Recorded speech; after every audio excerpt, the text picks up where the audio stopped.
I gave you my heart.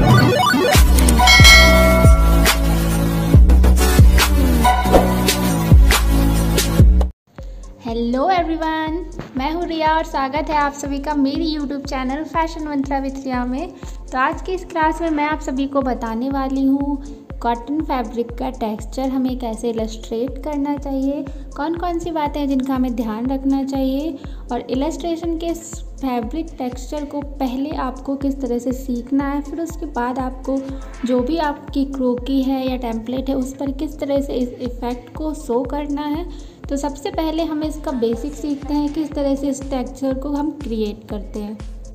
तो चलिए बिना किसी देरी के हमारे आज की इस क्लास को स्टार्ट करते हैं। और इसी के साथ मेरी आप सभी से रिक्वेस्ट, अगर आप मेरे चैनल पर फर्स्ट टाइम आए तो प्लीज़ मेरे चैनल को सब्सक्राइब करके नोटिफिकेशन बेल ज़रूर हिट कर लीजिए, ताकि मेरे हर नए वीडियो की नोटिफिकेशन मिले आपको और आप मेरा हर नया वीडियो देख सकें सबसे पहले। सो यहाँ पे मैंने A3 साइज़ की आइवरी शीट ली है जो कि वाटर अब्जॉर्बर है। मतलब आपको एक ऐसी आइवरी शीट लेनी है जिसमें वाटर जो है आपको ऑब्जर्व हो जाए। और मैंने इस शीट पर 2x2 के बहुत सारे ब्लॉक्स आप देख सकते हैं बना लिए हैं, क्योंकि इन सभी ब्लॉक्स में आप सभी को मैं एवरीडे एक टेक्सचर जो है वो बताने वाली हूँ। तो आज हम स्टार्ट कर रहे हैं सबसे पहले कॉटन फैब्रिक से। तो सबसे पहले हमें एक वाटर सोल्यूबल स्टेडलर लेना है जो कि लूना पेंसिल मैं यूज़ कर रही हूँ। और ये पेंसिल जो है वो बहुत ही अच्छी होती हैं, वाटर सोल्यूबल होती हैं, और इन पेंसिल्स का मोस्टली हर डिज़ाइनर यूज़ करते हैं। तो सबसे पहले आपको एक लाइंस जो है वो ड्रॉ करनी है, वो करनी है आपको हॉरिजॉन्टली। तो जो आपको ब्लॉक दिख रहा है 2x2 का, उस पूरे ब्लॉक को कवर करते हुए आपको इस तरह से जो है हॉरिजॉन्टली लाइंस जो है वो ड्रॉ करनी है। और इन लाइंस को हमें डार्क टू लाइट ड्रॉ करनी है। मतलब जो हमारे ऊपर से हमने इसकी स्टार्टिंग की है वो शेड जो है हमारा डार्क रहेगा और मिड टोन में आते आते ही शेड हमारा लाइट हो जाएगा। तो इस तरह से हमें डार्क टू लाइट ऊपर से नीचे की ओर आना है और इस तरह से हमें लाइंस बनानी है, जैसे कि मैं यहाँ पे बना रही हूँ। अब यहाँ पे मैंने जो है ऊपर से नीचे की ओर आके लाइन ड्रॉ कर ली है। अब मैं नीचे से ऊपर की ओर लाइंस यहाँ पे ड्रॉ करूँगी। तो सीक्वेंस आपका वही रहेगा कि आपको पहले डार्क स्टार्ट करना है, डार्क से आपको स्टार्टिंग करनी है और इसको मिड टोन में जाते जाते आपको लाइट शेड पे जाना है। तो इस तरह से लाइंस आपको बनाना है और कोशिश कीजिए कि आप अपनी पेंसिल जो है एक बार स्टार्ट करें तो उसको मूव ना करें। मतलब आपको पेंसिल बार बार नहीं उठानी है, आप जितना हो सके एक बार में पेंसिल चलाते चले जाएं। इससे क्या होगा कि आपकी अनइवन लाइंस जो हैं वो शो नहीं होंगी और आपका जो इफ़ेक्ट है वो बहुत अच्छे से क्रिएट होगा। तो इस तरह से हॉरिजॉन्टली मैंने लाइंस क्रिएट कर ली हैं। अब मैं यहाँ पे वर्टिकल लाइन क्रिएट कर रही हूँ। तो सेम रूल आपको फॉलो करना है, डार्क टू लाइट यहाँ पे भी जाना है। हम जब भी किसी फैब्रिक का टेक्सचर बना रहे होते हैं तो हमें उसका मिडिल टोन जो है वो लाइट रखना होता है, क्योंकि लाइट रखने से हमारा जो किसी भी फैब्रिक का टेक्सचर है वो बहुत ही ज़्यादा रियलिस्टिक लगता है। हम जब भी कोई कपड़ा पहनते हैं उस पर लाइट पड़ती है, तो जहाँ पर भी जिस पोर्शन पर भी लाइट पड़ती है वो एरिया जो है वो हमारा लाइट दिखता है। और उसके अलावा जो हमारे फैब्रिक का कॉर्नर्स होते हैं या फिर वो एरिया जहाँ पर लाइट नहीं पड़ती है वो डार्क शेड शो करते हैं। तो यही इलस्ट्रेशन में आपको भी शो करना होता है। आपको जहाँ से भी लाइट पड़ रही हो, मोस्टली फ्रंट से ही पड़ती है, तो आपको फ्रंट का जो टोन है वो बहुत ही लाइट रखना होता है। आपको जो शेडिंग करनी होती है मिडिल में हमेशा बहुत ही लाइट देनी होती है और साइड्स पर बहुत ही डार्क देनी होती है। तो अभी हम इसको एक ब्लॉक में कर रहे हैं, 2x2 के ब्लॉक में, तो इस तरह से कर रहे हैं। पर जब भी हम इसको क्रोकी पे बनाएंगे या फिर कोई डिज़ाइन हम क्रिएट करेंगे अपनी, तो हमें तभी भी इन सब बातों का ध्यान रखना है कि हम जो फिगर ड्रॉ कर रहे हैं उस पर लाइट किस तरफ से पड़ रही है, वो किस पोजीशन में खड़ा हुआ है।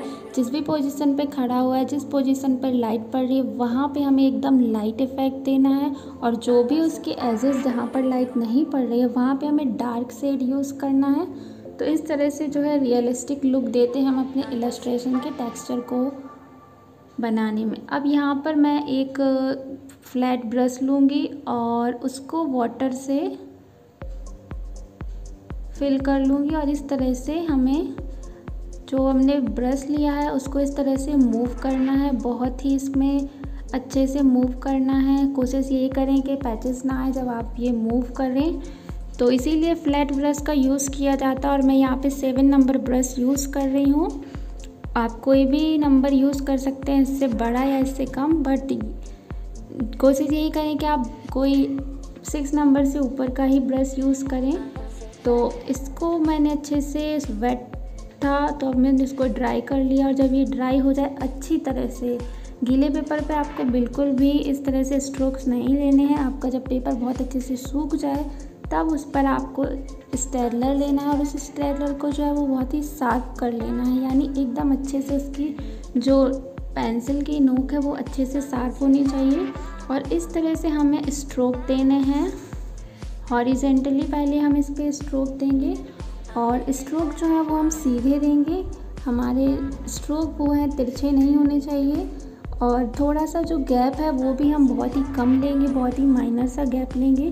जैसे कि वीडियो की स्टार्टिंग में आपने पिक्चर देखी है, आपको समझ में आ गया और कॉटन का टेक्सचर जो है वो कैसा होता है। तो इसी तरह से हमने अब इस साइड से हॉरिजॉन्टल स्ट्रोक जो है वो लेने हैं और बहुत ही अच्छे से, बहुत ही पेशेंस के साथ हमें इलस्ट्रेशन करना होता है। जैसे कि मैंने आपको पहले की क्लासेस में भी बताया, इलस्ट्रेशन जो है वो एकदम से नहीं आता है। जितनी आप प्रैक्टिस करेंगे, जितने आप अच्छे से उस पर वर्क करेंगे, उतना ही अच्छा आपका इलस्ट्रेशन होता चला जाएगा। तो आपको इन सब सभी चीज़ों का ध्यान रखना होता है जब भी आप इलस्ट्रेशन कर रहे होते हैं। तो हमने यहाँ पे हॉरिजॉन्टली जो है कर लिए हैं लाइंस। अब हम इस पर वर्टिकली लाइंस जो हैं वो ड्रॉ करेंगे। तो सेम रूल आपको फॉलो करना है, इसी तरह से आपको वर्टिकली लाइंस भी ड्रॉ करनी है। जब भी हम स्ट्रोक लेते हैं तो जहाँ से हम स्टार्ट करते हैं वहाँ पे पेंसिल प्रेशर ज़्यादा होता है, उसके बाद हम अपने पेंसिल को एकदम लाइटली छोड़ देते हैं। तो वही होता है हमारा स्ट्रोक लेना। और स्ट्रोक्स जो हैं वो हमेशा शार्पन पेंसिल से लें और पेंसिल प्रेशर का ध्यान रखें। और लाइंस जो हैं वो स्ट्रेट ड्रॉ करने की कोशिश करें। बहुत से लोगों की लाइंस जो हैं वो कर्व में आ जाते हैं, तो स्ट्रोक्स वो सही नहीं होते हैं। आपको हमेशा स्ट्रोक्स जो हैं वो स्ट्रेट ही लेने हैं।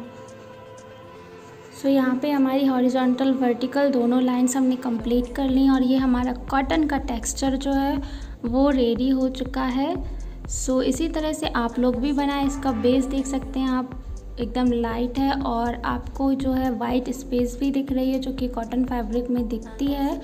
और यहाँ पे हमने जो है लेबलिंग कर लेनी है।